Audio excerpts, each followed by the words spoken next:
Hola, ¿qué tal? ¿Me escuchan? ¿Y ven la pantalla, no? Hola, buenas. Sí, sí. Bueno, sí, se escucha. Perfecto. Bueno, arrancamos. Bienvenidos a Arquitectura de Computadoras de año 2025, segundo cuatrimestre. Vamos a empezar con el reglamento de la cátedra, sobre todo en esta comisión que es virtual y que no tenemos un aula donde conocernos. Vamos a dejar en claro cómo va a ser la modalidad de cursada, cuándo van a ser los exámenes, qué días tienen que ir a la universidad y todo eso. Calculo que la mayoría ya nos conoce. Si cursaron Fundamento de Sistemas Embebidos, somos casi los mismos docentes, salvo que acá, bueno, tenemos un par de ayudantes más y hay un docente que cambia. No lo tenemos a Guillermo, lo tenemos a Ezequiel en el curso de los miércoles a la tarde.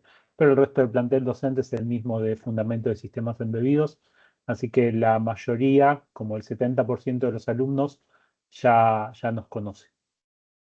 Esta materia tiene 5 comisiones. Nosotros estamos en la comisión 2, que es de modalidad virtual. Se dicta a distancia, salvo los días que tenemos evaluaciones, que esas las hacemos de manera presencial. Todo el resto de las comisiones y los días que nosotros tengamos exámenes, siempre vamos al laboratorio 135, que es el que tenemos asignado para esta materia y para fundamento de sistemas embebidos. De vuelta a la comisión 2, esta solamente va a la universidad los días de examen. El resto de las comisiones siempre al laboratorio 135. Recuerden que cada vez que van a dar un examen tienen que llevar el DNI. Sobre todo ustedes la comisión 2 que son virtuales, que no los conocemos todos los días. Cada vez que vayan al examen les vamos a pedir que nos muestren el DNI antes de entrar al aula para comprobar que son quienes dicen ser. Bueno, el resto de las comisiones, si llega a haber algún caso de suspensión de clases por fuerza mayor, por ejemplo, hay paro de transporte y no pueden llegar a la universidad, la clase pasa a Teams. Acá no tenemos ese problema porque todas las clases son vía Teams. En el caso del examen, bueno, si llega a pasar que se corta la luz o hay paro de transportes, siempre estén atentos al canal de comunicación de Miel, que es por donde nosotros les vamos a indicar si es que llega a haber algún cambio, si se pasa el examen para otro día o cómo hacemos para tomarlo. Todas las clases de esta comisión 2 se van a grabar y se suben a Miel. En realidad las pueden acceder por Teams, van a la carpeta que dice Recordings y les aparece les aparece la grabación. Entonces pueden ver esta clase que estamos dando ahora, la pueden ver grabada en cualquier momento. Creo que duran como 6 meses las clases ahí grabadas. Se toma asistencia. La asistencia en esta comisión la tomamos mediante Teams, así que antes de cortar, bajo la lista de gente que se conectó en algún momento y eso en un Excel lo cargamos automáticamente y validamos la asistencia. Así que si se conectaron y Teams registró el ingreso, ya tienen el presente. No lo vamos a pasar inmediatamente a Miel, pero en algún momento se va a sincronizar con Miel. Antes de pasar al cronograma, todos los cursos están completos. O sea, hay una sobredemanda en arquitectura de computadoras, no hay lugares libres. De hecho, este curso tiene 120 personas anotadas, así que no se toman cambios de comisión porque no hay lugar en ninguna otra comisión. En el laboratorio 135 hay 60 plazas y de hecho tenemos en algunas comisiones más de 60 alumnos anotados, así que no hay forma de hacer cambio de comisión. El cronograma es el mismo para todas las comisiones, así que si están viendo esto en la comisión 2 o en cualquier otra comisión, es el mismo cronograma. Nosotros llevamos todas las materias, Fundamentos de Sistemas Embebidos y Arquitectura de Computadora de la misma forma, como si fuera una gran comisión. Así que todas las semanas se ven los mismos temas en todas las comisiones. Esta semana vamos a arrancar con la presentación de la materia, que es lo que estamos haciendo ahora, y vamos a ver la unidad F, o sea, la unidad -1, lo que tienen que saber antes de empezar a cursar la materia. Y bueno, la semana que viene vamos a ver toda la unidad 0 de CPU, vamos a ver Byte Alignment y nos vamos a encontrar con el primer parcial parte A. Acá tenemos el calendario, pero ahora vamos a ver bien cómo es la cuestión de evaluaciones. Van a ver que hay 3 instancias de evaluación como mínimo que tienen que asistir. El primer parcial parte A, que es ya dentro de un mes. El primer parcial parte B, que es justo después de la mitad del cuatrimestre. Lo hicimos a propósito porque la mayoría suele tener parciales de otras materias en esta semana. Entonces lo pasamos una semana para que para que ya se hayan sacado de encima todas las otras materias y estén tranquilos para rendir Assembler. Y luego la semana 14 tenemos el segundo parcial. Salvo la comisión de los viernes, que como tiene un feriado, lo va a rendir al viernes que sigue.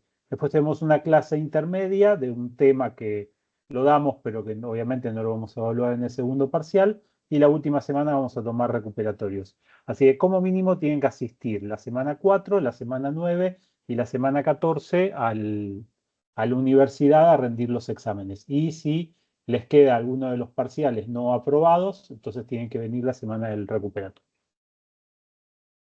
¿Cómo es el primer parcial? Bueno, como dije, se divide en dos partes. La parte A se va a rendir en papel.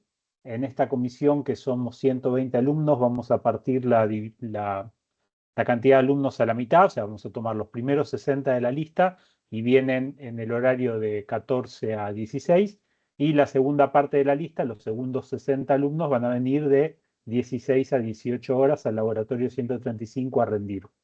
Son todos ejercicios típicos de la guía de trabajos prácticos, unidad 0, parte A. Ahora, antes de cortar la clase, le hacemos un repaso por arriba a todos los ejercicios que entran. Hay que tener un 50% bien del examen como para aprobar, y eso va a ser la parte A.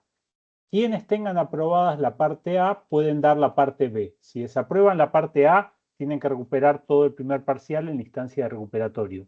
Así que si desaprueban la parte A, nos vemos seguro en la última semana de recuperatorios para recuperar el primer parcial. Quienes aprueben la parte A pueden dar la parte B, que son ejercicios de Assembler que se hacen en máquina.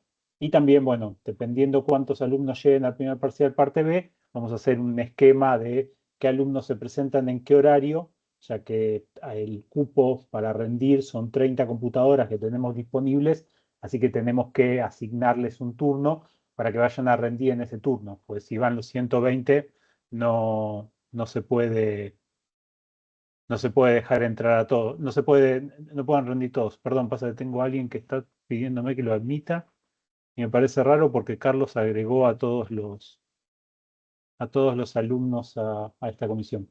Bueno, primer parcial parte B son 3 ejercicios que se hacen en máquina, les damos set de instrucciones, tabla ASCII, y los entregan vía miel a medida que los van terminando, y nosotros después los corregimos y les damos la nota del primer parcial, que se va a formar sumando lo que acumularon de la parte A y lo que acumularon de la parte B.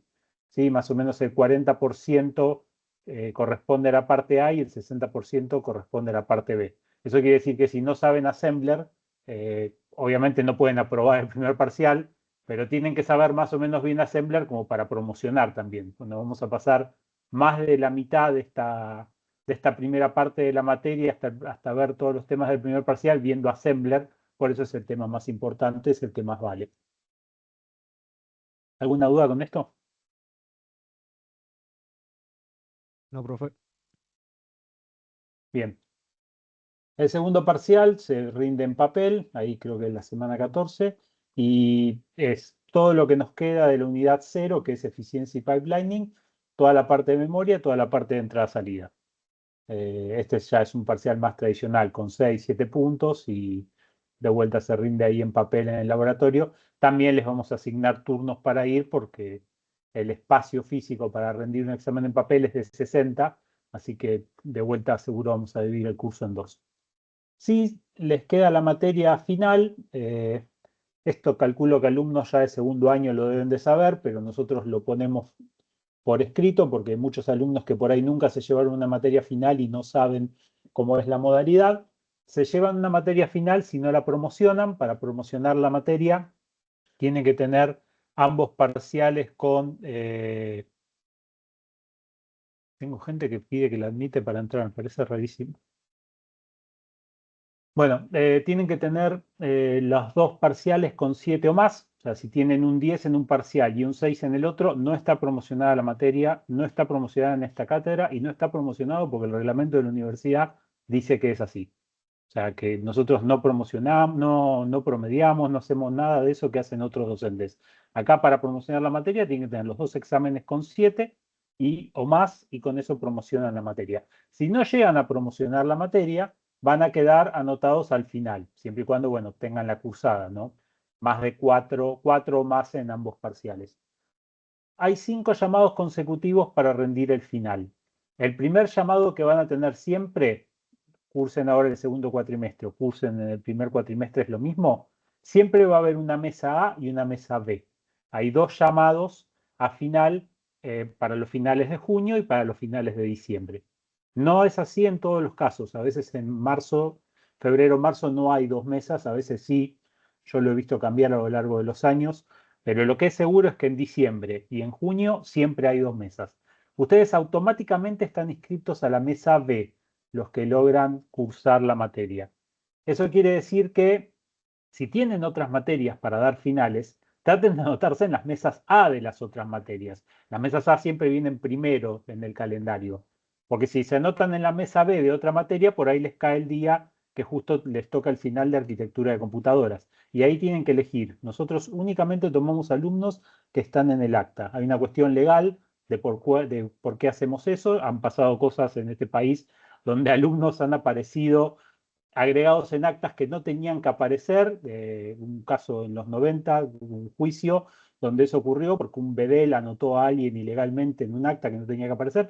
Así que nosotros nos mantenemos siempre dentro de la ley. Si están en el acta, rinden. Si no están en el acta, no pueden rendir el examen. Es tan sencillo como eso. Y solamente se puede rendir el día que figura en el acta. No hacemos cosas como guardar la nota, te pasamos la nota en otro cuatrimestre, no, nada por el estilo. Antes de cerrar la cursada de la materia, Carlos va a subir la última semana el acta que nosotros cargamos en el sistema. Les recomendamos que se la bajen y la guarden, porque es la constancia que tienen ustedes de que aprobaron, o de que promocionaron, de que cursaron la materia. Así que parece una pavada, pero guárdenselo, porque el día de mañana van a llegar a ser ingenieros, van a ir a la parte que verifica que ustedes hayan cursado todas las materias. No me sale el nombre de la oficina, hay una oficina que se encarga de eso, que es la que expide el título, y si llegan a tener algún problema con alguna materia como esta, porque pasó algo, rindieron un día que no tenían que rendir el final, lo que sea, puede ser que se les caigan todas las correlativas que vienen después de esta materia. Por ende, guárdense las actas cuando los docentes se las comparten, porque es la prueba que tienen ustedes de que cursaron una materia. ¿Sí? Eso es solamente un consejo. En el caso de que no tengan la cursada de la materia, o sea, que la reprueben, tienen la posibilidad de rendir libres en la fecha de final para no tener que recursar la materia. Las condiciones para rendir libre están subidas en la resolución 54, que la tienen disponible ahí en Miel. Dice todo lo que tienen que hacer si ustedes quieren dar libre una materia. El examen libre, la resolución exige que esté compuesto de varias partes, o sea, una evaluación teórica y una evaluación práctica, y una parte oral. Así que se tienen que poner en contacto con nosotros si ustedes quieren rendir una materia libre, porque no es el mismo examen final que el resto de los que rinden de manera regular. Hay partes que son iguales, pero aparte tienen que hacer un coloquio, tienen que hacer otras cosas, y nosotros nos enteramos de que ustedes se anotan a rendir libre 2 días antes del examen. O sea que casi no tenemos ni tiempo de contactarlos para decirles, ojo que si venís a rendir libre no es el mismo examen. Así que de vuelta un consejo, si se van a anotar a una materia libre, vayan a buscar al docente para avisarle que van a dar esa materia libre, porque no es la misma condición que el resto que rinden el examen final regular. ¿Hasta acá todo bien? Todo bien, todo bien.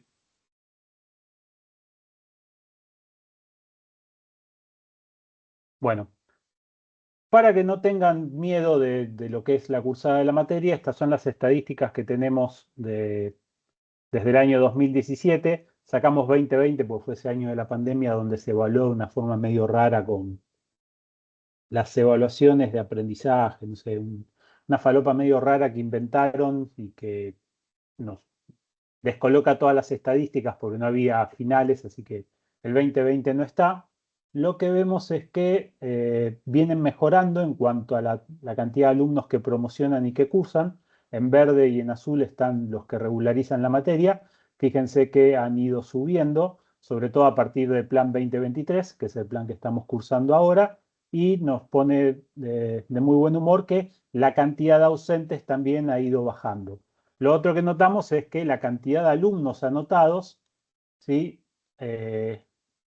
Es mucho mayor que la que teníamos antes de la pandemia, ¿sí? Casi el doble de cantidad de alumnos. Acá en 2025, como es solamente un cuatrimestre, obviamente el número pareciera menor, pero si duplicamos esto, de hecho este cuatrimestre tenemos 300, así que ya estamos en 600, 600 y pico, 670 alumnos, ¿sí? Tenemos muchos más alumnos en 2025 que en el histórico de cursada que tuvimos hasta ahora de la materia.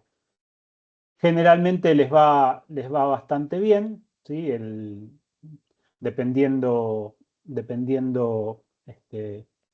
en qué comisión se anotan, en algunas les va mejor que otras. La comisión de los miércoles a la tarde suele tener siempre un mejor rendimiento. Son alumnos que cursan a la tarde, así que nosotros ahora en la virtual también estamos a la tarde, pero de manera virtual. Pero el alumno que puede ir presencial a la tarde a la universidad probablemente no trabaje y tenga más tiempo para dedicarle a la cursada y por eso generalmente les va mejor. El resto de las comisiones son a la noche, la mayoría de la gente trabaja y no les va tan bien como a la tarde. Ahora, yo dije que a partir del 2023 cambió el plan de estudios, ¿sí? Y si bien en el 2023 todavía teníamos alumnos que eran del plan anterior, pero que estaban cursando la materia Plan 2023, ya a partir de 2024 empezamos a tener alumnos que son del plan nuevo, alumnos que empezaron con el Plan 2023. Por ende, tenemos dos tipos de alumnos que cursan esta materia. Tenemos los alumnos que provienen de el plan 2023 puro, o sea, que arrancaron la universidad en el 2023. Esos son alumnos que cursaron Fundamentos de Sistemas Embebidos. Y tenemos alumnos que vienen del plan anterior, del plan 2009 o anteriores, y que la materia correlativa previa a esta era Fundamentos de TICS. Y dado que nosotros también damos fundamentos de sistemas embebidos, ya sabemos quiénes son todos los alumnos que cursaron fundamentos de sistemas embebidos en toda la historia de fundamentos de sistemas embebidos. Así que cuando hacemos la lista de quiénes aprobaron, quiénes desaprobaron, cómo les fue en general a los alumnos, los podemos clasificar según si vienen de fundamentos de sistemas embebidos o si vienen de fundamentos de TICS. Y los resultados son obviamente muy dispares. Del cuatrimestre pasado, del 2025, primer cuatrimestre, el 53% de los alumnos regularizó la materia, o sea, promocionó o cursó la materia. Por ende, la mitad de los alumnos pasa la materia, un poquito más. En el cuatrimestre pasado, el 60%, para redondear, venía de fundamentos de sistemas embebidos, o sea, eran alumnos del plan nuevo. Obviamente el 40% eran alumnos del plan viejo. En general, los alumnos que son del plan nuevo, casi el 70% pasa la materia, la regulariza, pero los que son del plan viejo, solamente el 30% regulariza la materia. Y no es que unos sean más inteligentes que el otro, ni nada por el estilo. El motivo es muy claro. Esta materia es la materia Arquitectura de Computadoras del Plan 2023 y está metida en el Plan 2023, no en el Plan 2009.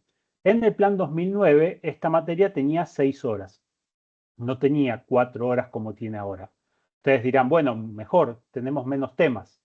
El problema es que de las 6 horas que había antes, ahora se perdió un tercio porque se sacaron 2 horas, pero el contenido de esas 2 horas que se sacó es de la primera parte de la materia, no es de la última parte de la materia.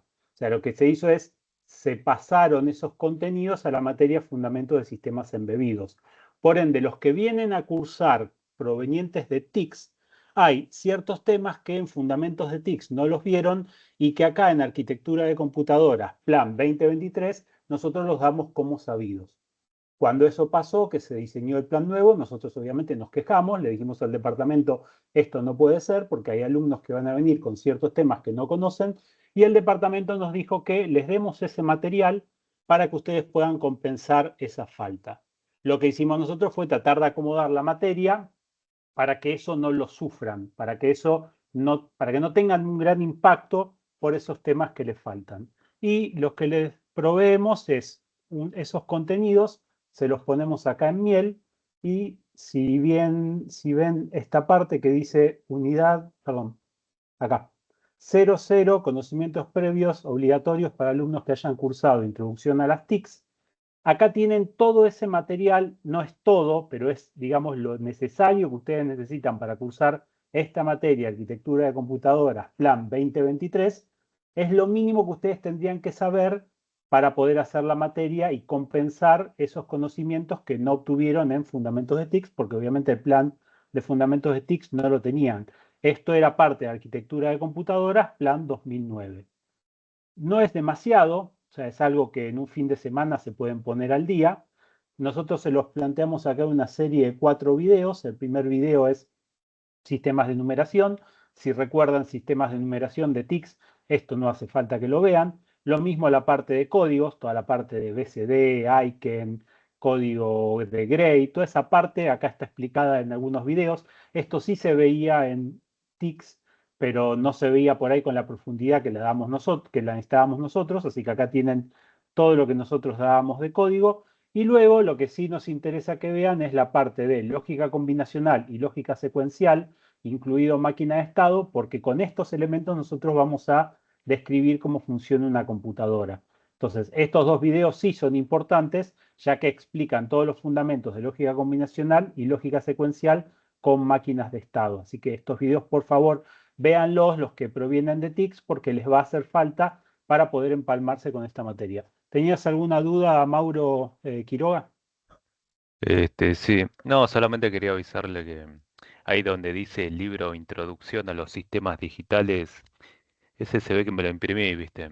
Para ver cómo era el tema, qué era lo que El tenía que libro saber. Explani. Sí. O sea, quería saber, digamos, qué tan estricto es ese libro. ¿Lo tengo que leer de principio a fin? No, Digamos, si vos mirás los videos y todo lo que ves en los videos lo entendés, ya está. No, no hagas más nada, con eso te alcanza. Y es más, si hoy la clase que voy a hacer de introducción, todo lo que te explico tiene sentido, casi te diría que no te hace falta ni siquiera ver los videos. Ahora, si yo hoy hablo de registros, te hablo de flip-flops y te hablo de compuertas AND y OR, y vos no entendés de lo que estoy hablando, tenés que repasar todo. No sé cuándo cursaste sí, Introducción a sí. las TICs. Tenemos gente que No, cursó sí, lo corté. Introducción a las TICs en 2015. Entonces, si hace 10 años viste los temas estos, y bueno, no es que te falta porque el plan nuevo no lo tiene. Falta porque hace 10 años viste estos temas, ahí tenés los videos para repasar. No sé Claro, cómo es yo en tu mi caso. caso hace como 5 años, digamos, durante la pandemia, ahí cuando estaba activo, ¿no? Todavía el plan 2009. Desde ese año, digamos que, o sea, en ese año 2020 es donde Bien, aprobé, lo que pero te tengo que puedo estar al día, ¿no? recomendar es que mirá los videos antes de leer el libro. Si hay algo que no entendés y querés ir a consultarlo en el libro está todo. Si no, nos mandás una pregunta, nos publicás en el foro y te ayudamos con lo que puedas. Eh, a ver, no es imposible, el 30% de la gente aprueba la materia, los que vienen de TICS. Depende el grado de intensidad que le pongas a los temas nuevos.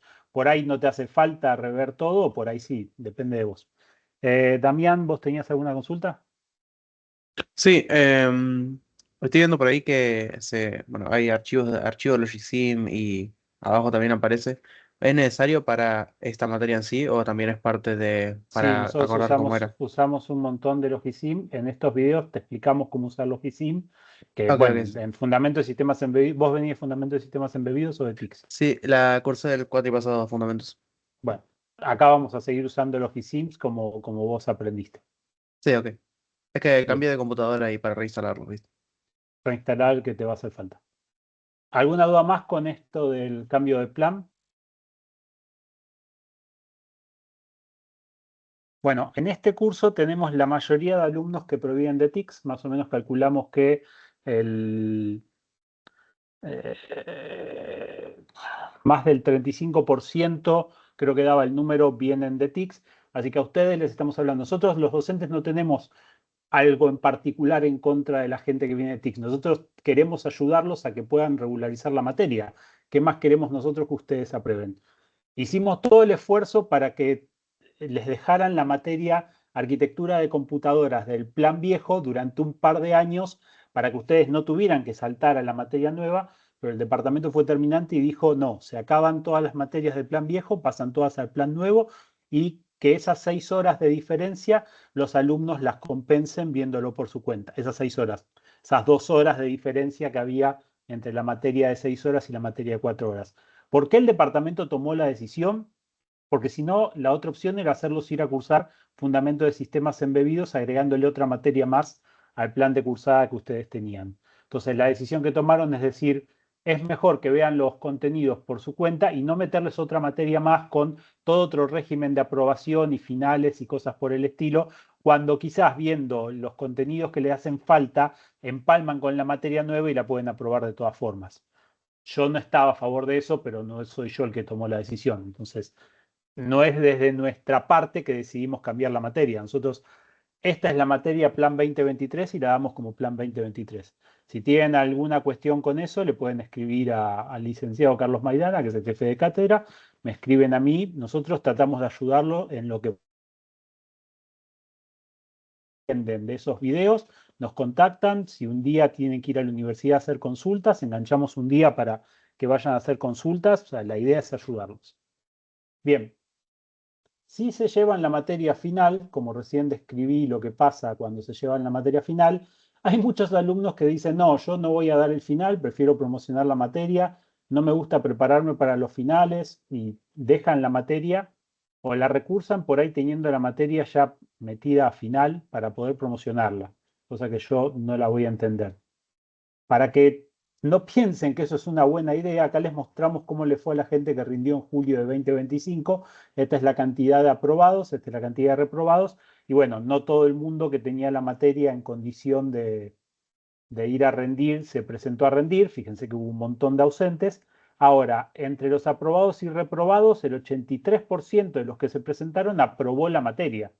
Así que si ustedes están pensando, no, la voy a recursar porque tengo miedo de ir a dar al final, bueno, más de 8 de cada 10 que se presentaron aprobaron el final. Así que es una muy mala idea no presentarse a dar el final.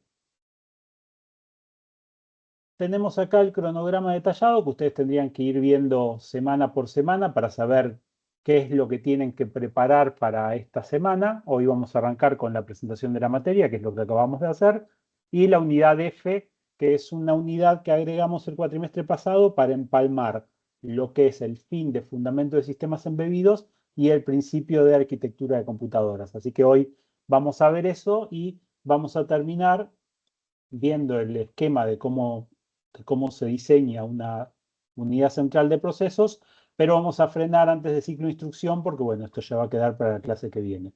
Lo que les va a quedar de tarea es tratar de hacer los ejercicios desde el A01 al A05. Son ejercicios muy fáciles de direccionamiento son más de sistemas de numeración que de otras cosas. Traten de hacerlos. Si no saben qué, nos consultan en el foro.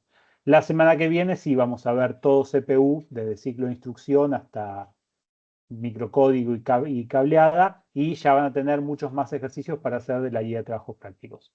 Después vamos a tener una clase de byte alignment y byte ordering, y con esto vamos a completar los temas para el primer parcial parte A.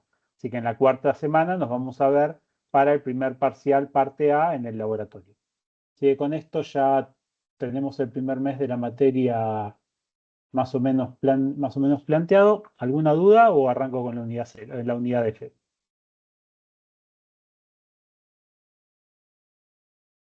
Bueno, el silencio que Cayo otorga, vamos a arrancar con la unidad F. Esta no, sino que tiene que ser la unidad F. Bien, unidad F de repaso. Esto está pensado para quienes vienen de Fundamento de Sistemas Embebidos. Para los que no vienen de Fundamento de Sistemas Embebidos, no les va a ser muy difícil entenderlo. En Fundamento de Sistemas Embebidos arrancamos con circuitos en corriente continua. Esta parte no se las damos a los alumnos que provienen de TICS, ya que no tiene mucho sentido. Esto nos sirve en Fundamento de Sistemas Embebidos porque trabajamos con microcontroladores y programamos LEDs, motores, sensores. Entonces necesitan tener esta parte, pero para arquitectura de computadoras no hace falta conocer la ley de Ohm, ni las leyes de Kirchhoff, ni nada por el estilo. Así que para los que provienen de TICS esto lo pueden ignorar. Para los que provienen de Fundamento de Sistemas Embebidos, ¿se acuerdan que arrancamos estudiando la ley de Ohm, la historia de la electricidad y las leyes de Kirchhoff? Luego vimos que había ciertos dispositivos que eran semiconductores, no eran dispositivos lineales como las resistencias, que fue el único elemento que estudiamos en la parte de Ohm y Kirchhoff. Había dispositivos que, depende cómo estén polarizados o depende cómo esté armado el circuito, podían dejar circular la corriente o no dejar circular la corriente. El primer dispositivo que vimos que hacía eso era el diodo, y luego pasamos a los transistores que nos permitían hacer más cosas que las que nos dejaban hacer los diodos.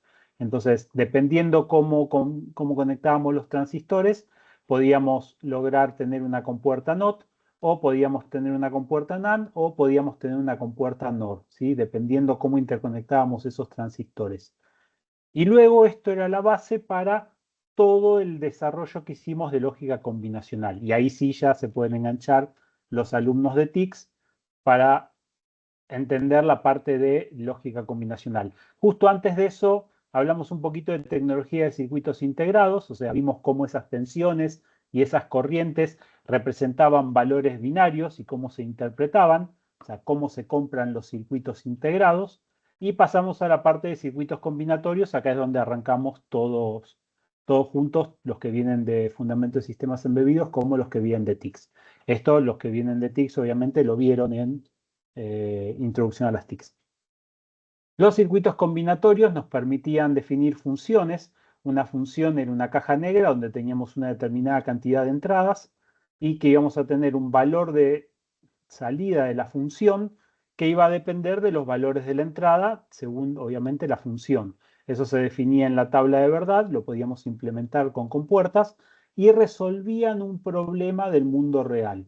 El problema que habíamos planteado era el ingreso a una bóveda de un banco con unos guardias que tenían que estar de acuerdo para dejar el ingreso, y todo eso lo llevábamos a un circuito que con un par de compuertas se podía implementar. Esas lógicas, que son muy simples, esas funciones, se pueden expandir para implementar circuitos aritméticos, aparte de circuitos lógicos. Entonces podíamos hacer decodificadores, podíamos hacer sumadores en cadena, podíamos hacer multiplexores.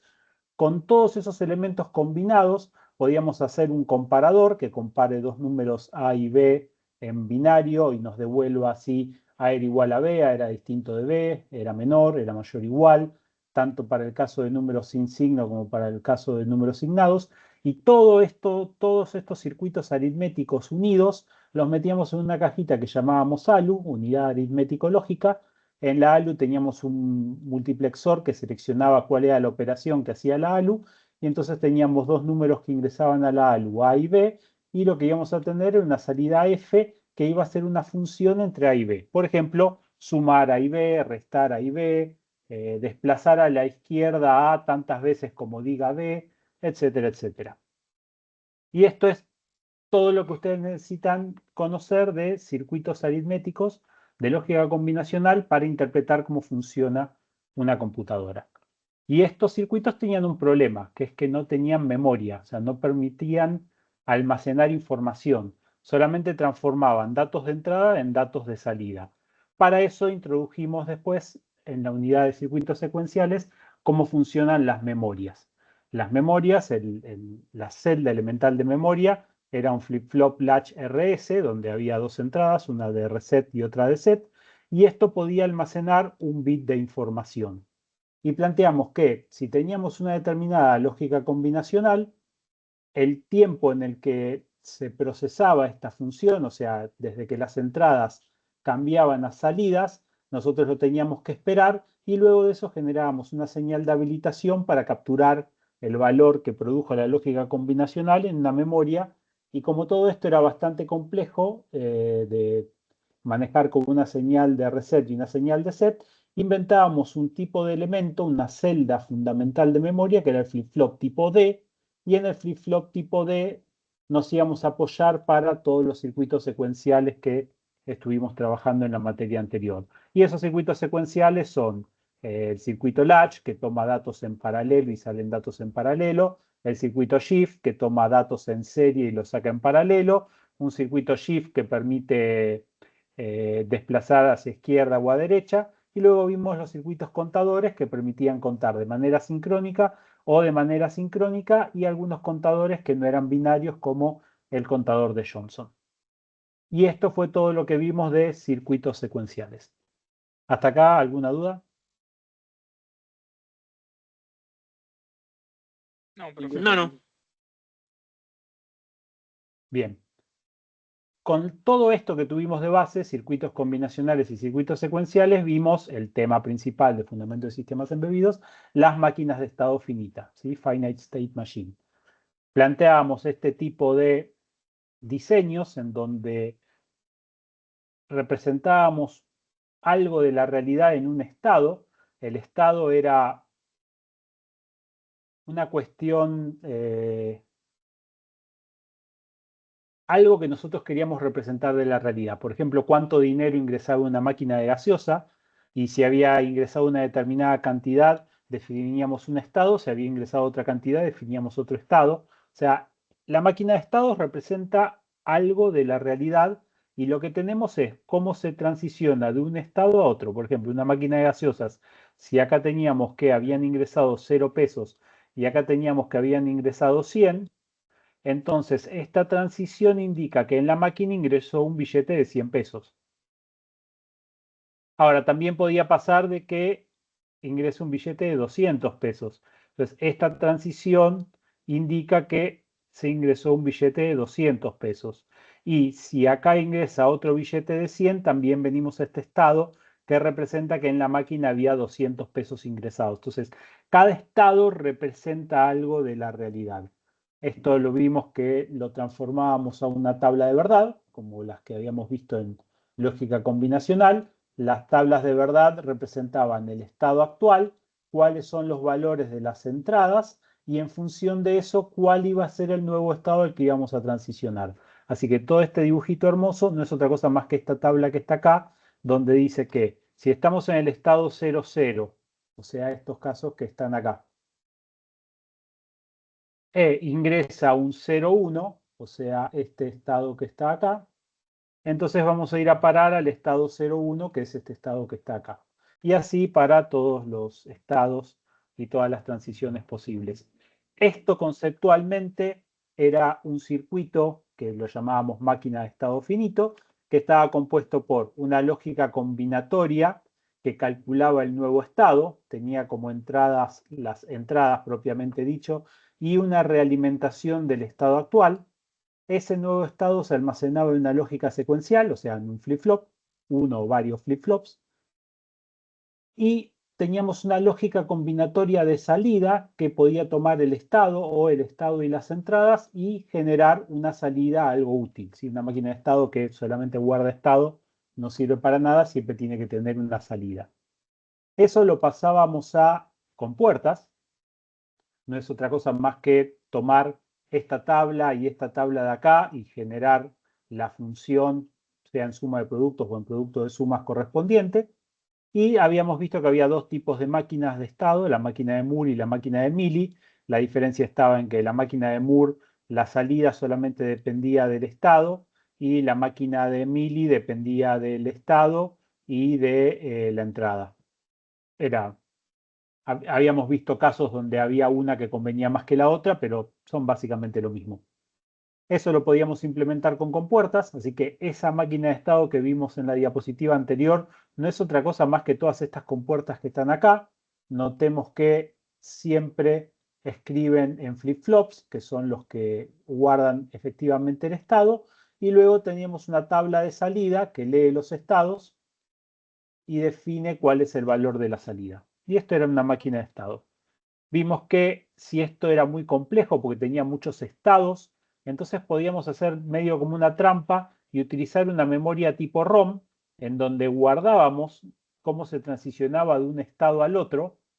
Y entonces ahora el esquema de la máquina de estado es bastante más simple de entender. Tenemos los flip-flops que guardan el estado. Tenemos cuál es el estado actual y cuál es la entrada, que son cables.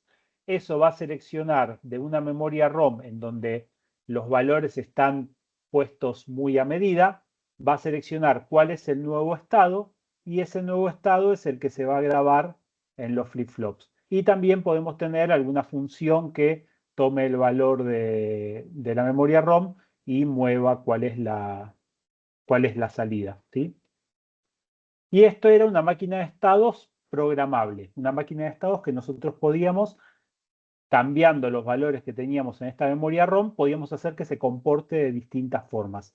Y terminamos la materia anterior diciendo, una computadora no es otra cosa más que una máquina de estados programable. Vamos a seguir en arquitectura de computadoras entendiendo cómo funcionan las computadoras. Después tuvimos toda una parte de IoT, que es como un agregado que le hicimos a la materia, pero el núcleo de la materia es terminar de ver máquinas de estados finitos y llegar a la máquina de estados programable. Así que ahora nos empalmamos con eso que vimos como último tema de fundamento de sistemas embebidos para continuar la materia. Por eso le decimos a esta la unidad -1, porque es como la unidad de repaso. Los que cursaron TICS más o menos pudieron seguir. Si no, vayan a ver los videos, por lo menos de lógica combinacional y lógica secuencial este fin de semana. Y esta clase también está grabada en video, la pueden rever. No esto que estoy grabando, sino que aparte hay un video subido en YouTube con estos mismos temas explicados, donde pueden pausarlo, pueden ir más rápido, pueden ir más lento, lo pueden adelantar, sí, aprovechen eso. Los que vienen de fundamento de sistemas embebidos, ¿se acuerdan de todo esto o la cursaron ya hace mucho tiempo y no se acuerdan de nada?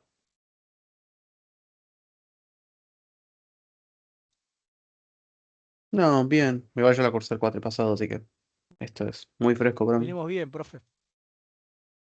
Bueno, perfecto. Vamos a ver qué también saben. Vamos a plantear entonces una máquina de estado que vamos a poder diseñar los que vienen de fundamento de sistemas embebidos seguro porque llegaron hasta acá, ¿no? Entonces vamos a hacer una máquina de estados que tiene que detectar una secuencia, la secuencia 0, 1, 1, y cuando en el tiempo ocurrió que llegó un 0, después llegó un 1, después llegó otro 1, la salida F tiene que valer 1. ¿Cómo ingresamos esos ceros y esos unos? Bueno, vamos a tener dos botones, un botón para meter un 0 y un botón para poner un 1. No es una máquina de estado del mundo real, es una máquina de estado didáctica, pero nos va a servir para mostrar cuál es la complejidad de hacer máquinas de estado grandes, donde empiezan a tener problemas y por qué el mundo, o sea, por qué la historia de la humanidad llevó a diseñar computadoras que son máquinas de estado programables. Entonces vamos a tener una caja negra en donde va a haber dos botones. ¿Sí? Un botón va a ingresar un 0, un botón va a ingresar un 1. ¿Sí? O sea, cuando acá hay un pulsito, quiere decir que está ingresando un 0. Cuando acá hay un pulsito, quiere decir que acá está ingresando un 1. Y va a haber una salida F que tiene que poner un 1. Sí, solo si la secuencia fue apreté el 0 y después apreté el 1 y después apreté el 1 nuevamente. Y ahí se tiene que poner el 1. En cualquier otro caso, no tiene que valer 1. Entonces, arrancamos en un estado, el estado 0, que es el estado inicial. F vale 0, porque todavía no ingresó nada. Y lo que vamos a hacer es que mientras ingresen unos, no tenemos un 0 inicial, este primer 0 que hace que la secuencia arranque. Así que mientras ingresan unos, nos quedamos acá. Así que si estamos en el estado 0 e ingresa un 1, no seguimos quedando en el estado 0. Ahora, si estamos en el estado 0 e ingresa un 0, entonces tenemos el primer 0 de la secuencia esta 0, 1, 0. Con lo cual tenemos que representar eso con un estado. Tenemos que ir a otro estado, que ese estado represente, ojo, porque el último que recibí es un 0. Y a eso lo llamamos estado 1. Y cuando estamos en el estado 1, estamos representando que ingresó previamente un 0. Y acá pueden pasar varias cosas. ¿Qué pasa si ingresa un 1? Entonces ya tenemos el 0 y el 1. Vamos a tener que ir a un nuevo estado que indique, mirá que ya detecté el 0 y ya detecté el 1. O sea, si llega a venir otro 1, entonces ya tengo la secuencia completa. Y efectivamente, si estamos en el estado 2 e ingresa un 1, tenemos la secuencia completa. Vamos a este estado final en donde F vale 1, porque detectamos efectivamente un 0, después un 1 y después un 1. Esa fue toda la secuencia válida que detectamos. Ahora, si estábamos en este estado 0, que habíamos detectado el primer 0, e ingresa otro 0, ¿a qué estado nos vamos? Nos quedamos en el mismo, porque si ingresa 0, 0, 0, 1, 1, estos últimos son válidos. Entonces, siempre que ingrese un 0, vamos a este estado S1 que representa que lo último que ingresó fue un 0. No importa si antes hubo otros ceros, porque cada vez que ingresa un 0, es como que esto se resetea, es como que vuelve a esperar los dos unos consecutivos. En cuanto ingresa el primer 1, va a otro estado. Si acá vuelve a ingresar un 0, se va a ir al estado donde el último que ingresó fue un 0. Y si ingresan dos unos consecutivos, se queda acá. Mientras sigan ingresando unos, si estamos en el estado final, tenemos que irnos a este estado que se queda esperando que ingrese el primer 0. Y si estamos en el estado final e ingresa un 0, entonces también tenemos que ir a este estado S1, ya que podemos tener 0, 1, 1, 0, 1, 1, y eso es una secuencia válida. O sea, se tiene que prender F acá y se tiene que prender F acá. Bueno, todo eso está implementado acá en esa tabla de verdad. Todo eso que yo acabo de decir está resumido en esta tabla de verdad que está acá. Y lo que vamos a hacer es, vamos a armar la máquina de estado en Logisim. ¿Cómo hacemos la máquina de estado en Logisim? Bueno, tenemos que tener los dos botones, el botón que ingresa al 1 y el botón que ingresa al 0. Pero recuerden que el estado se va a almacenar en un flip-flop. ¿Y qué necesitamos para almacenar en un flip-flop? Necesitamos una señal de clock. Tiene que haber alguien que dé el instante en donde el estado se actualiza. Y acá no tenemos una señal de clock. Entonces lo que hicimos es fabricamos una señal de clock de mentira, una señal de clock que únicamente se va a generar cuando alguien haya apretado un botón. Dado que si yo aprieto el botón 1 o el botón 0, acá aparece un 1, ¿sí? Aprieto el botón 1 y ahí aparece un 1, aprieto el botón 0, ahí aparece un 1, ahí hacemos que la señal de clock pase de 0 a 1. Entonces esa señal de clock nos la va a dar esta compuerta que está acá. Y luego, si tenemos un pulso de clock y alguien apretó el botón 0, ¿qué va a pasar con este botón 1 que está acá? Va a valer 0. Y si tenemos una señal de clock y alguien apretó el botón 1, esto va a valer 1. O sea que esta señal D, que sale del botón 1, es el dato que está ingresando en la máquina de estado. Así que fabricamos el dato que ingresa en esta señal D que está acá, y esta señal de clock nos dice el instante en donde tenemos que, actualizar los flip-flops. Esa señal de clock está conectada a los flip-flops. Y lo que tenemos que hacer es traer ese diagrama de transición de estados a esta memoria ROM que se encuentra acá. Y aunque no lo parezca, ahí están los estados representados. ¿Qué vamos a tener en esta memoria ROM? Vamos a tener 8 posiciones. En cada una de estas 8 posiciones va a haber 2 bits que van a indicar el estado al cual nos tenemos que mover. Así que estos primeros dos números van a representar el estado 0. Estos dos van a representar el estado 1, el estado 2 y el estado 3. Entonces, ese primer 1 dice que si estamos en el estado 0 e ingresa un 0, entonces nos vamos a ir al estado 1. Si estamos en el estado 0 e ingresa un 1, entonces nos vamos a ir al estado 0, que es lo que pasaba efectivamente en el diagrama de transición de estados. Ahora, si estamos en el estado 1 e ingresa un 0, nos vamos a ir al 1. Si estamos en el estado 1 e ingresa un 1, nos vamos a ir al estado 2. Entonces, esta tabla tiene esos estados que vimos previamente. Así que debería funcionar. Si nosotros ahora hacemos la secuencia 0, 1, 1, la salida debería valer 1. Pero no vale 1. ¿Por qué no vale 1? ¿Alguien se da cuenta por qué no vale 1?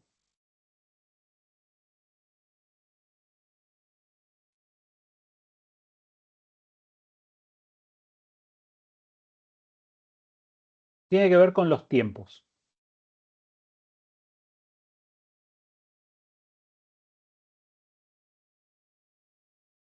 En el momento que yo aprieto acá el botón 1, fíjense qué pasa con la señal de clock y con la señal D. Cambiaron las dos a la vez, ¿verdad?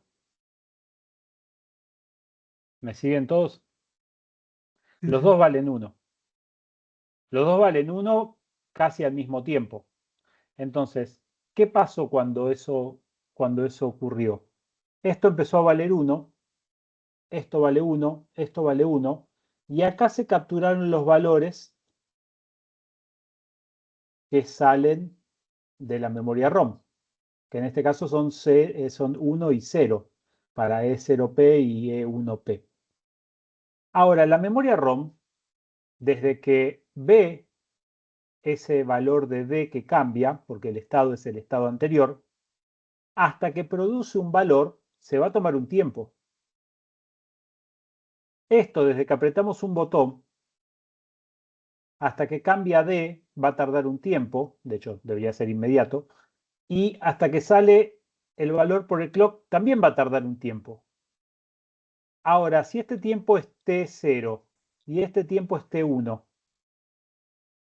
lo ideal sería que T0 sea menor que T1, porque si T0 es mayor que T1, o sea, la memoria ROM tarda más tiempo en darnos el nuevo estado que el momento donde se produce el flanco ascendente de clock para que el flip-flop capture, entonces los flip-flops van a estar capturando el valor viejo que estaba produciendo la memoria ROM.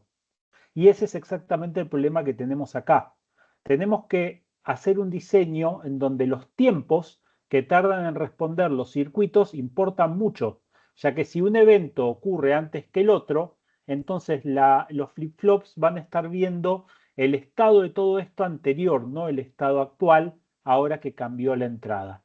Así que eso nosotros lo tenemos que manejar de alguna forma.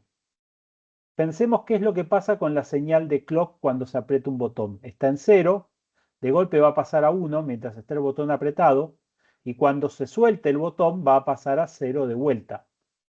Entonces lo que vamos a hacer es, le vamos a dar todo este tiempo, haría a partir de acá, todo este tiempo desde que se aprieta el botón a la memoria ROM, para que la memoria ROM actualice sus valores, pero los flip-flops vamos a hacer que actualicen cuando se produce el flanco descendente. Entonces es como que estamos separando en el tiempo dos cosas. Estamos haciendo que primero se actualice la memoria ROM y luego se actualicen los flip-flops. Y eso, bueno, acá lo logramos con una pequeña trampa que es cambiamos los flip-flops para que estos flip-flops trabajen por flanco descendente. Si estos flip-flops trabajan por flanco descendente, entonces ahora se va a producir la señal de clock, pero como el flip-flop va a esperar el flanco descendente, acabamos de separar las aguas, como en el Mar Rojo. O sea, por un lado actualiza la memoria ROM y en el flanco descendente ahora funcionan los flip-flops. Y lo probamos. Ingresamos varios ceros, no pasa nada, hasta que ingresamos un 1 y un 1, y ahí efectivamente funciona esta máquina de estados como la habíamos diseñado originalmente. ¿Sí? Si seguimos ingresando unos, nos vamos del estado. 0, 1 no pasa nada. Si pongo otro 0, 0, 1, 1 se prende. 0, 1, 1 se prende. 0, 1, 1 se prende. Y ahora sí funciona esta máquina de estados como lo que planteamos originalmente que queríamos que funcione. Ahora hay unos diagramas donde llevamos eso un diagrama, pero ¿les quedó claro el problema y la solución que encontramos? Es un tipo de fallo como el que pasaba con el contador sincrónico, ¿no? Que en teoría funcionaba, pero después en la práctica generaba fallo. ¿Vos me estás hablando del contador asincrónico? Sí, pero se acuerda que en los videos de esa unidad de los flip-flops hizo el contador sincrónico, lo probó en Logisim y se rompía y no funcionaba. Es en un caso Entonces después particular con el reset, porque tenías que tener un clear asincrónico aparte del reset sincrónico. Ujú. No es exactamente este problema, es parecido, o sea, es en un momento estás leyendo una entrada, pero todavía no cambió el valor de la entrada. Ahí pasaba cuando reseteabas el contador, que era como que tenías que hacer que el reseteo sea después de la señal de clock y por eso teníamos un clear sincrónico y asincrónico. No es exactamente el mismo problema, pero viene más o menos por el mismo lado. Sí, pero se soluciona con la misma idea de hacer los flip-flop asincrónicos. No, acá en este caso lo que hicimos es, perdón, vamos al diagrama que tengo, que es la explicación de esto y lo vemos de esta forma. En algún momento se va a producir un cambio. Alguien va a apretar el botón. Entonces acá lo que tenemos es un diagrama de tiempos que representa la señal de clock, ¿sí? Que es lo que sale de acá. Tenemos el botón 1, que es el que vamos a apretar. Entonces, el botón 1 no estaba apretado, en un momento lo apretamos y ahí el evento, o sea, lo que ocurre es que se produce un cambio en la entrada. Ese cambio en la entrada está afectando a esta compuerta que está acá, que todavía no cambió, porque la señal de clock se mantiene en 0, hasta que en un momento la señal de clock va a pasar a 1. O sea, ese cambio pasó acá y ahora tenemos el 1, ¿sí? Si tenemos un 1 en la entrada, en la señal de clock. Todo este es el tiempo que tardó la compuerta OR en cambiar. A partir de acá, a este tiempo, lo vamos a llamar tiempo de setup, que es el tiempo que mantenemos el botón apretado.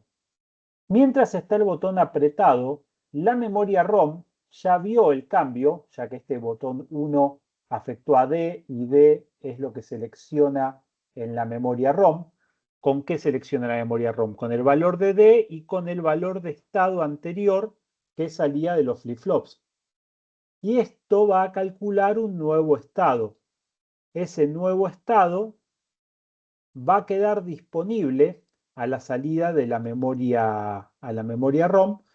Y ahora, cuando se baja el botón y tenemos el flanco descendente, aquí es donde los flip-flops, después de un tiempo, van a pasar al nuevo estado.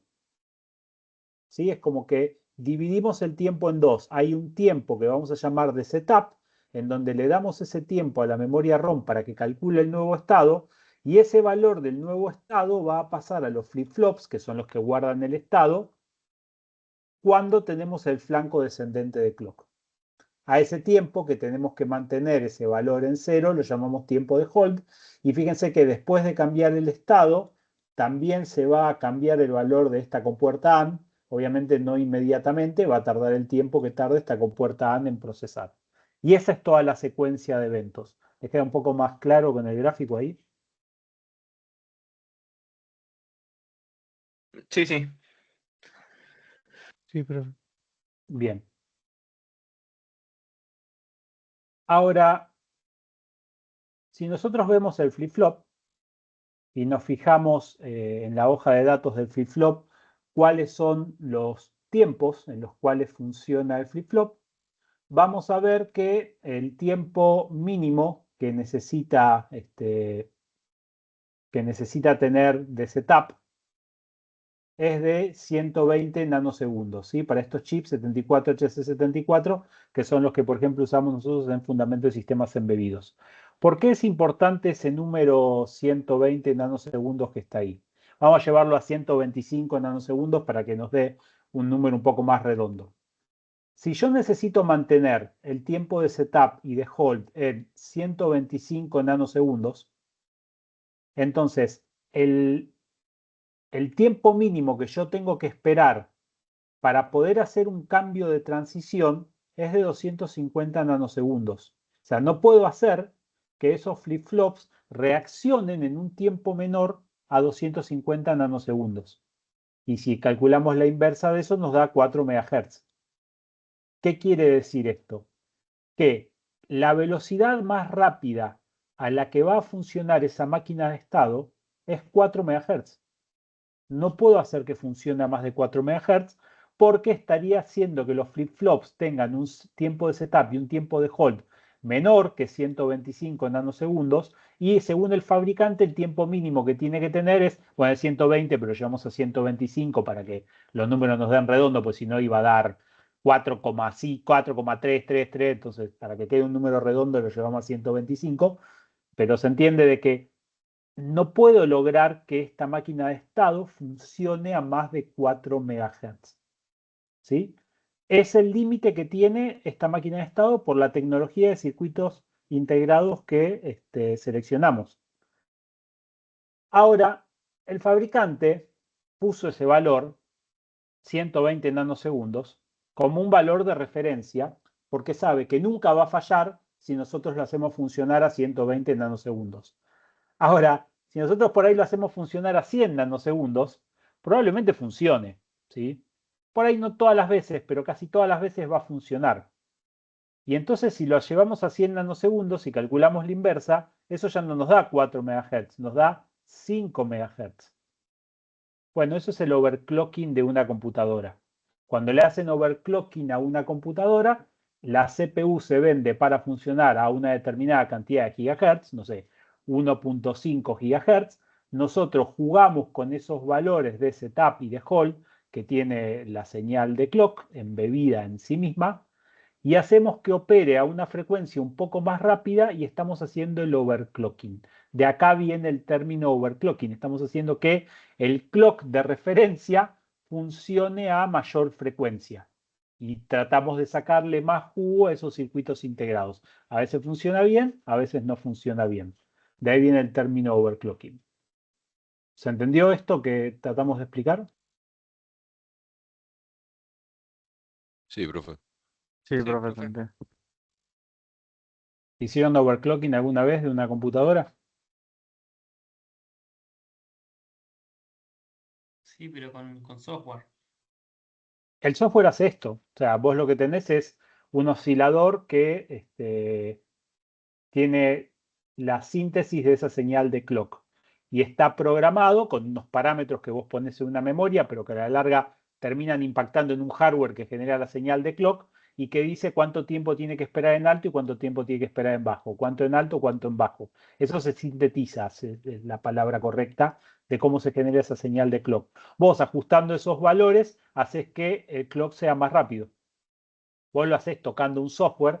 Hacía muchos años hacía cambiando unos valores de unas resistencias en la CPU. Tenías que desoldar una resistencia y soldar otras, que son los que definían cómo se sintetizaba esa señal de clock. Hoy en día se hace por software, pues mucho más cómodo, pero siempre estás haciendo lo mismo. Estás haciendo que el clock tenga mayor frecuencia que la que tiene que tener.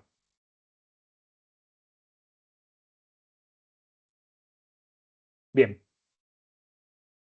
Todos los que cursaron fundamento de sistemas embebidos no tuvieron estos problemas con las máquinas de estado, porque las máquinas de estado que les dábamos estaban pensados para problemas que se podían manejar con un clock de referencia y no nos íbamos más allá de la complejidad que nosotros les planteamos. Pero nosotros acá venimos a aprender a programar computadoras y cómo funcionan computadoras. ¿Cómo harían esta máquina de estado en una computadora? También lo vimos en Fundamentos de Sistemas Embebidos cuando programamos máquinas de estados en MicroPython. Acá lo vamos a ver en C, pero es más o menos la misma historia. Con un software vamos a tratar de simular lo que hace la máquina de estado. Pero pensemos la máquina de estado entonces ahora como un programa, como ustedes aprendieron a programar haciendo los dibujitos, esto de la casita, el rombito y lo que aprenden en la primera materia de Diagrama de programación. flujo. No sé cómo se llama. Por suerte me lo olvidé. Yo cursé programación 1 en el 2002, así que lo bueno es que a medida que pasa el tiempo uno se olvida de las cosas y no tenés que recordar esto. ¿Qué haría este diagrama de flujo? Gracias, no sé quién fue. Tendría que estar leyendo permanentemente cuáles son los valores de la entrada. ¿Sí? Si ingresó el botón 0 o ingresó el botón 1. En base a eso tendría que calcular un nuevo estado, en base al estado actual, y luego si el estado al que se transicionó es el estado 3, que era el estado final, bueno, si no estamos en el estado final, la salida vale 0, pero si estamos en el estado final, la salida vale 1. Y volvemos a leer la entrada nuevamente. Esto tendría que hacer un software que simule esa máquina de estado. Y lo hacemos acá con un programita en C muy básico. Incluimos el estándar input-output para tener las funciones de entrada-salida. Luego vamos a guardar el estado. Acá lo vamos a guardar en una variable, obviamente unsigned, porque el estado es un número positivo en esto que nosotros inventamos. Puede valer 0, 1, 2 o 3, así que no nos hace falta que sea int. Podemos decir que sea unsigned.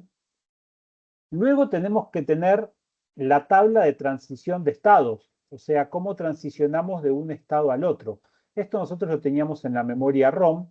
Acá lo vamos a grabar en un vector, obviamente un vector constante, porque es ROM, no vamos a cambiar los estados. Si queremos cambiar los estados, tenemos que recompilar el software. Los estados son números que van de 0 a 3, así que son unsigned int. Y entonces acá declaramos un vector con estos 8 elementos ahí en la inicialización. Después tenemos que tener entradas y salidas. Acá lo vamos a representar con variables. que las vamos a utilizar para grabar cuál es el valor de entrada simulada por teclado, y en la variable salida vamos a guardar cuál es el valor que se tiene que mostrar por pantalla. Y entramos en este bucle infinito en donde vamos a leer cuál es la entrada, ¿sí? Ponemos ahí un texto informativo y leemos en la variable de entrada si ingresó un 0 o ingresó un 1. En base a eso vamos a calcular el nuevo estado. Para calcular el nuevo estado vamos a usar el estado actual más la entrada,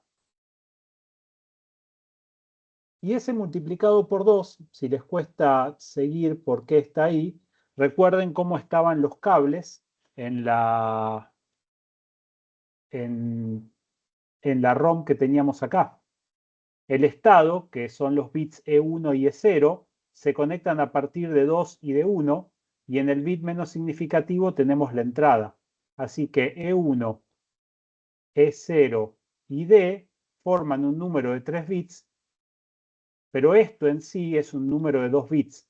Al estar corrido a la izquierda en 1, es equivalente a multiplicarlo por 2, ¿o no? De ahí sale ese multiplicar por 2. Hice todo el lío, no quería borrar y al final terminé borrando. De acá sale este multiplicar por 2 el valor del estado. Entonces el valor del estado va a valer esto cuando el estado es 0, esto cuando el estado es 1, esto cuando el estado es 2 y esto es cuando el estado es 3, más el valor de la entrada. Entonces si la entrada es 0, vamos a tener esto. Si la entrada es 1 es esto, 0 y 1, 0 y 1, 0 y 1 que está ahí. O sea que ese vector está representando la memoria ROM que teníamos antes. Y la forma de calcular el nuevo estado es hacer esto.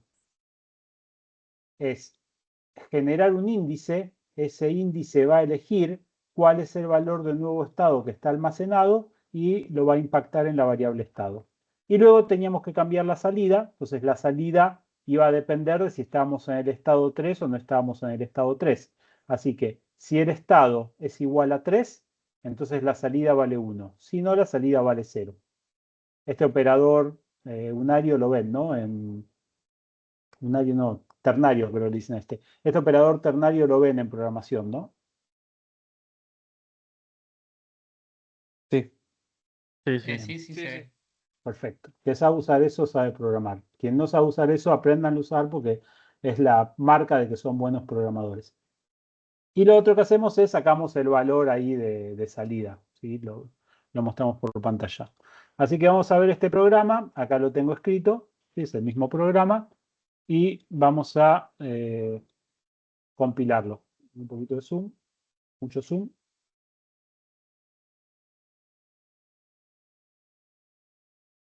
Bien, entonces voy ingresando valores. Ingreso 1, 1, 1, no pasa nada. Ingreso 0, 0, 0, no pasa nada. Ingreso 0, 1, 1 y la salida pasa 1. Obviamente con cualquier otro valor vuelvo al estado 0. 0, 1, 1 y la salida vale 1. 0, 1, 1, la salida vale 1 de vuelta.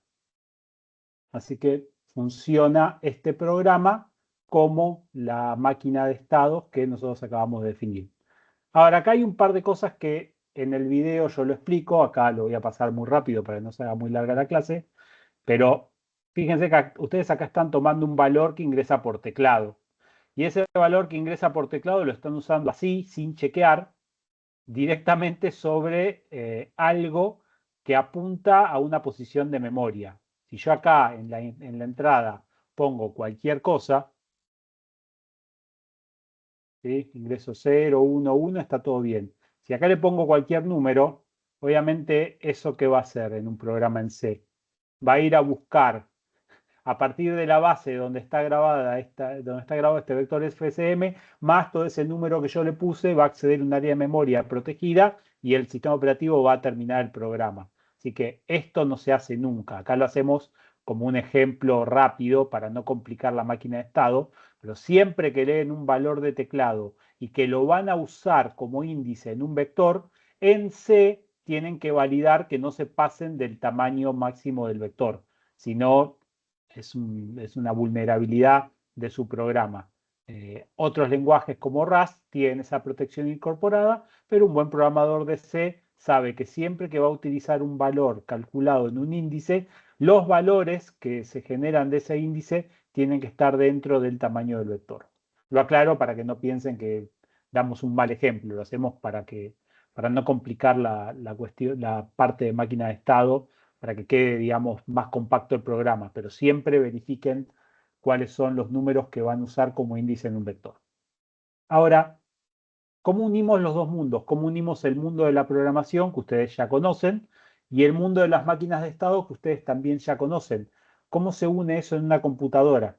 ¿Sí? Nosotros lo que tenemos es, en la máquina de estado tenemos esto, tenemos la ROM, tenemos los flip-flops y tenemos esta compuerta de salida. Y acá tenemos un programa. ¿Cómo es que las dos cosas se comportan de la misma forma? ¿Tenemos adentro de una computadora todos estos elementos?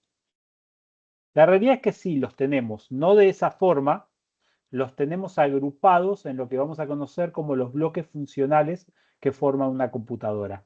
Hay 3 bloques funcionales que van a encontrar dentro de cualquier computadora, que son la unidad central de procesos, la CPU, todo lo que tenga que ver con el almacenamiento de memoria, la unidad de memoria, y todo lo que tenga que ver con el manejo de entradas y salidas, lo vamos a llamar la unidad de entrada-salida.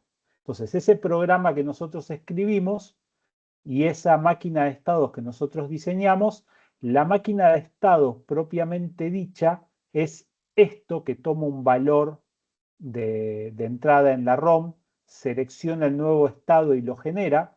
En el código lo hacíamos con esta línea, ¿sí? Y también la línea que calculaba cuál era el valor que tenía que tomar la salida.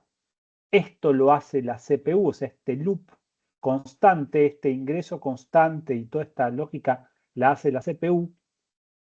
El estado está grabado en una memoria dentro de una computadora y tenemos toda una unidad de memoria que vamos a ver cómo funcionan las memorias, pero que en definitiva es como si tuviésemos un conjunto de flip-flops.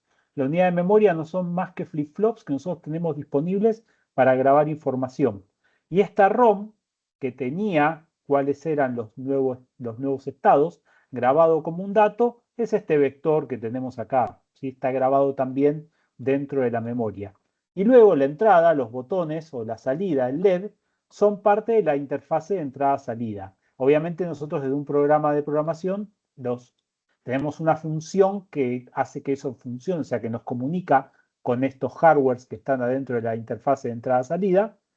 Nosotros tenemos algo en C que nos abstrae de cómo funciona eso y lo resuelve, pero en definitiva estos hardwares están acá adentro, ¿sí? Hay algo que detecta cuando alguien aprieta un botón en el teclado y hay LEDs que podríamos conectar a una interfase de entrada-salida. No en una computadora de propósitos generales, probablemente en un microcontrolador, pero se entiende la idea de que tenemos control de entrada-salida dentro de esa unidad. Ahora estos elementos se tienen que comunicar entre sí y la forma en la que se van a comunicar entre sí es con lo que vamos a conocer como bases. ¿Sí? Va a haber bases que son conjuntos de cables que llevan datos desde un bloque funcional a otro. Existe el bus de direcciones que lleva direcciones, el bus de datos que lleva datos y el bus de control se encarga, es utilizado por la CPU para controlar el resto de los dispositivos. Esto lo vamos a ver a fondo la semana que viene. Acá solamente hacemos la presentación del esquema típico de una computadora genérica con sus 3 bloques funcionales. Nos queda muy poquito, así que en vez de hacer recreo ahora, ya seguimos y dejamos todo planteado para la semana que viene. Unidad 0, entonces. Todo lo que vimos hasta acá fue como el vínculo entre fundamentos de sistemas embebidos y esta materia. Acá arranca ahora oficialmente arquitectura de computadoras. Entonces, ¿qué es una computadora? Una computadora es un dispositivo que nosotros vamos a utilizar para programar. Le vamos a ingresar un programa. Ese programa va a leer datos, va a producir un resultado y se va a valer para hacer eso de algún medio de almacenamiento o algún medio de comunicaciones. Se va a comunicar de alguna manera con el mundo exterior. La definición clásica habla de que el software que corre la computadora es el soporte lógico y el hardware es el soporte físico. Esto era de cuando yo era chico. Hoy en día No sé si están así, pero bueno, eso es más filosófico. Una computadora es algo que nosotros podemos programar, es un dispositivo de propósitos generales que nosotros, cambiando el programa, podemos hacer que se comporte de una manera o que se comporte de otra. Entonces, hagamos un esquema típico. Podemos tener acá un programa que se encuentre permanentemente escuchando un audio hasta detectar una palabra clave. ¿Sí? La palabra clave es esta, pero no la digo, pues si no me va a responder. Y le decimos encender la luz del comedor, y entonces eso se envía en un audio al Amazon Web Server. Vamos a recibir un texto con todo esto que nosotros le dijimos. Y luego vamos a identificar de ese texto las palabras claves, la acción, el elemento y el lugar. Encender es la acción, el elemento es la luz, el lugar es la luz del comedor.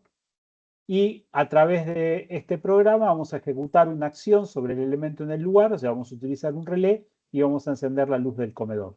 Y la comunicación que vamos a tener es con el Amazon Web Server, justamente para que nos transcriba el audio a texto y tengamos eso como entrada también dentro de nuestro programa para poder tomar la acción sobre la luz del comedor. Y esto se queda hasta el infinito ejecutando esa acción. Así que uno de estos dispositivos es básicamente una computadora. Adentro de esta computadora vamos a encontrar los 3 bloques funcionales. Ahora, si lo vemos en una computadora real, vamos a ver una placa como esta que está acá. ¿Sí? En esta placa vamos a encontrar a la unidad central de procesos, vamos a encontrar esa memoria RAM, que es parte de la unidad de memoria. También hay una memoria flash, en este caso pues está soldada en el motherboard, que es la parte de almacenamiento no volátil. Volátil y no volátil lo vamos a ver en la unidad de memoria, solamente lo nombramos ahora. Y tenemos como salida un parlante y tenemos como entrada, por ejemplo, un puerto USB, que en rigor de verdad es de entrada-salida. Acá hacemos de cuenta que es la entrada. Entonces, esto es lo que nosotros vamos a encontrar en el mundo real, pero lo conceptualizamos de esta manera. Y entonces, una CPU va a tener como finalidad ejecutar instrucciones. Las instrucciones están almacenadas en alguna unidad de memoria, ya van a estar acá. Se van a acceder esas instrucciones por la CPU mediante los buses, el bus de direcciones y el bus de datos.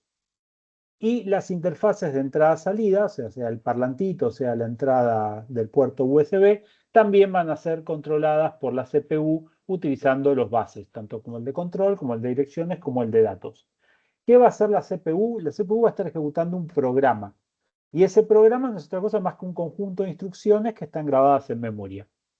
Ahora, internamente la CPU va a tener que guardar valores temporales mientras está haciendo la ejecución del programa. Para eso va a utilizar registros. Los registros no son otras cosas más que flip-flops tipo D que se encuentran acá adentro para que la unidad central de procesos tenga rápido acceso y pueda grabar valores intermedios.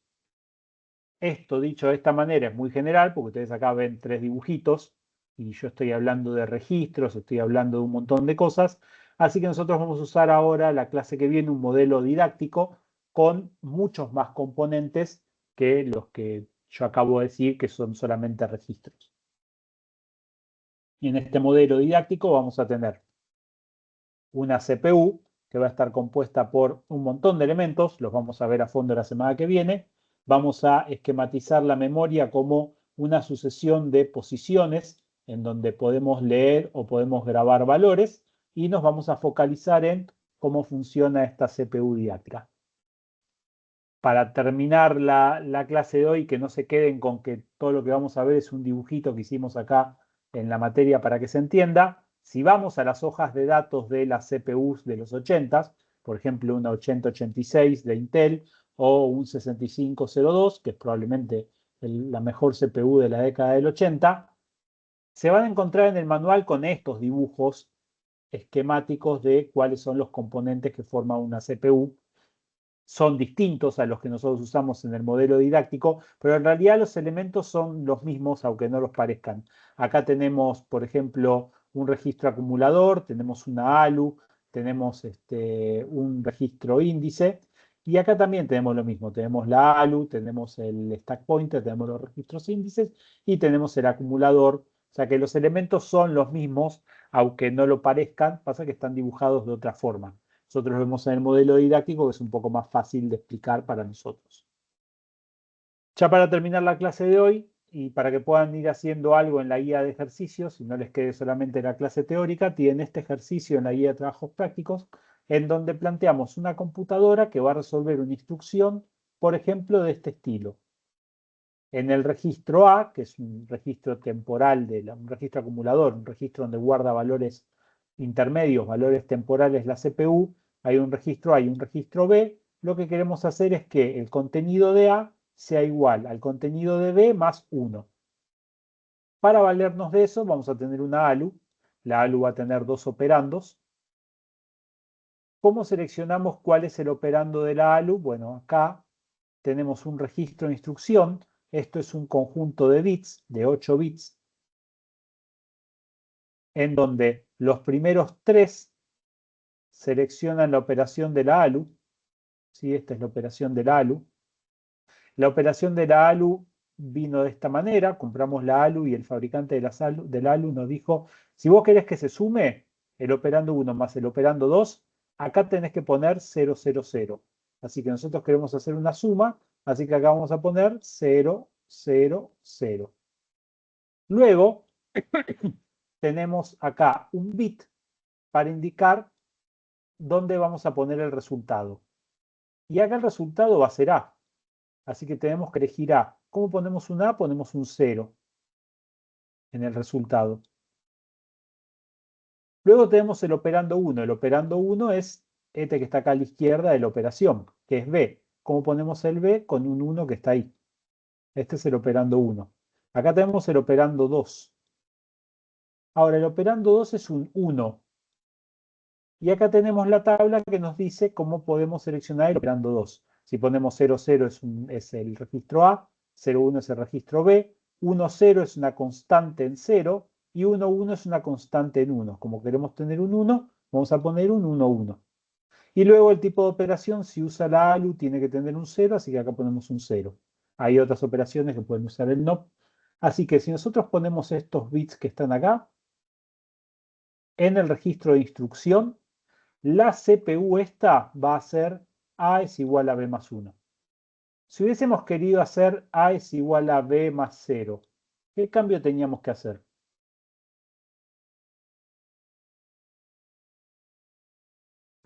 En el operando 2 poner 1, 0. Bien.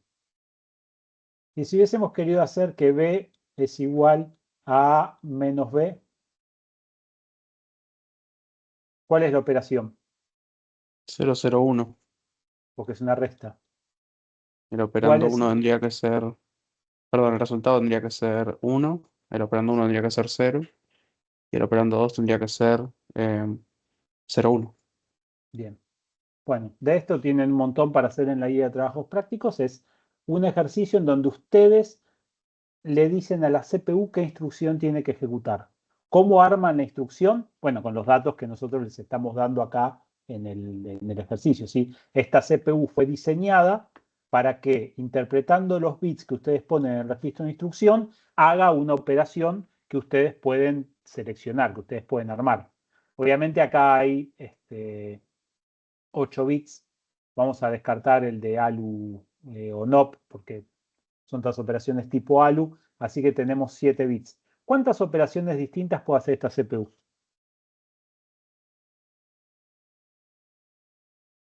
Y distintas me refiero no a que hay 8 operaciones de la ALU, sino en total, ¿cuántas instrucciones puede ejecutar esta CPU? O sea, ¿cuáles son todas las combinaciones de operandos y cosas por el estilo? ¿Pueden calcular rápidamente cuántas operaciones puede hacer esta CPU? 2 elevado a la 7. 2 elevado a la 7. Hay 7 bits para indicar las operaciones, así que va a haber 2 a la 7, que es ¿cuánto? 128. Bien. Los que están dudando cuánto es 2 a la 7, están sacando la calculadora, son números que tienen que saber de sistemas de numeración y que usamos todo el tiempo. Sobre todo en la parte de memoria caché, donde los van a tener que manejar muy rápido. Así que por favor repasen sistemas de numeración. Hay 128 operaciones, de 0 a 127, si lo quieren en el rango de representación. hay 128 operaciones distintas que puede hacer esta CPU. Y generalmente las CPUs tienen un tamaño de registro de instrucción que son múltiplos de bytes, así que o usan instrucciones de 8 bits o de 16 bits o de 32 bits, y eso determina cuántas instrucciones distintas teóricas puede ejecutar una CPU. ¿Cómo hace eso la CPU? Lo vamos a ver la semana que viene cuando veamos el ciclo de instrucción de una computadora. ¿Sí? Pero hoy ya es bastante. Les queda la guía de trabajos prácticos, unidad 1, parte A. Esperen que ahí se las abro. Bien. Trabajo práctico, unidad 0, parte A. Un poquito mucho. El A01, A02, A03, A04 y A05 lo pueden hacer con lo que vimos en esta clase. Esos números de cuánto es 2 a la 7, cuánto es 2 a la 12, cuánto es 2 a la 30. Tienen acá ejercicios para repasar eso, así que háganlos. No traten de usar la calculadora de manera así. Automáticamente voy a la calculadora y pongo 2 a la 20, 2 a la 24, 2 a la 30. Traten de razonar que cuando elevan a algo que está de la 10 a la 20, estamos elevando al K. Cuando vamos de la 20 al 30, estamos elevando a los megas. Cuando vamos de la 30, estamos a los gigas. Y cuando vamos de la 40, estamos a los teras. ¿Sí? Traten de razonarlo de esa manera. Pero bueno, esto ya es bastante para la semana que viene. La semana que viene ya arrancamos con CPUs, cómo funciona una CPU, o sea, cómo ejecuta instrucciones, paso a paso. Vamos a ir viendo todos los pasos que hace esa CPU didáctica para resolver una instrucción, o sea, cómo se mueven los datos internamente. Y luego vamos a diseñar dos CPUs, una CPU microprogramada y una CPU cableada. Y vamos a terminar con cuestiones de cómo armamos el formato de las instrucciones, o sea, qué datos traen las instrucciones, cuántos operandos tienen, qué pasa con los resultados, dónde los guardamos, etcétera, etcétera, etcétera. Así que bueno, hasta acá llegó la clase. ¿Alguien tiene alguna duda? Vos decime, Damián, ¿qué duda tenés? Sí, mi duda era más que nada general con la materia. El tema asistencia, ¿se toma lista, se saca de Teams? ¿Cómo es? Lo dije, lo saco de Teams y es muy bueno que Ah, me hayas hecho acordar. Mira, discúlpame, no listo. estuve los Ahí primeros no hay 10 minutos de problema. la clase. Ahí acabo de tomar lista. O Ok, sea que listo. todos los que estuvieron presentes ya están. Puede pasar que Teams trunque la lista a 100 personas, pasa, y ya somos 109, así que a alguien quizás le figura ausente y no lo tenga. Por ahora no se preocupen. Cuando lleguemos a fin de cuatrimestre, si en esta clase les figura ausente y ustedes me dicen, no, a mí me figura ausente, tengo la materia aprobada, yo se los paso a presente, no hay drama. No se preocupen tanto por la asistencia ahora. Para decirlo de otra manera, nadie que haya aprobado los parciales en la historia de esta materia se quedó libre por no tener los presentes necesarios, ¿sí? A nadie dejamos afuera de la materia con los parciales aprobados. Y con los parciales desaprobados, en realidad no importa si están presentes o no están presentes, porque igual tienen los parciales desaprobados, ¿sí? O Listo, sea, muchas nosotros lo gracias. hacemos por control para nosotros, pero si ustedes tienen los parciales aprobados, nunca dejamos a nadie afuera. Así que no se haga mucho problema. Bien, sí, Matías. Una consulta rápida. ¿El parcial va a ser la misma idea que los parciales de embebidos, ¿no? ¿Va a ser práctico solamente o va a haber teórico? No, siempre, acá hay de todo, hay práctico y teórico. Ah, acá sí, ok. En la parte de assembler es práctico, seguro. Sí, sí, ahí En es la, más. en la parte A suelen ser ejercicios prácticos, pero hemos tomado preguntas teóricas. Seguro en el segundo parcial te va a caer una pregunta teórica. En el segundo parcial hay temas que nosotros explicamos, que se hace una práctica de laboratorio, pero que yo no te puedo tomar código porque no tenemos computadoras para hacerte hacer un proyecto ahí en el momento. Entonces por ahí te hacemos preguntas teóricas de cosas que damos en clase, pero más por el segundo parcial. Pero en el primer parcial es muy raro que tomemos alguna pregunta teórica. Listo, listo. Gracias. Sí, no sé si alguien más tiene alguna pregunta. Bueno, ya saben, tienen el foro para consultar en Miel permanentemente, así que avancen con la guía de trabajos prácticos y nos vemos la semana que viene de vuelta a las 14 horas. Gracias, profe. Hasta luego. Listo, Dale, profe, hasta luego. Hasta luego. Gracias.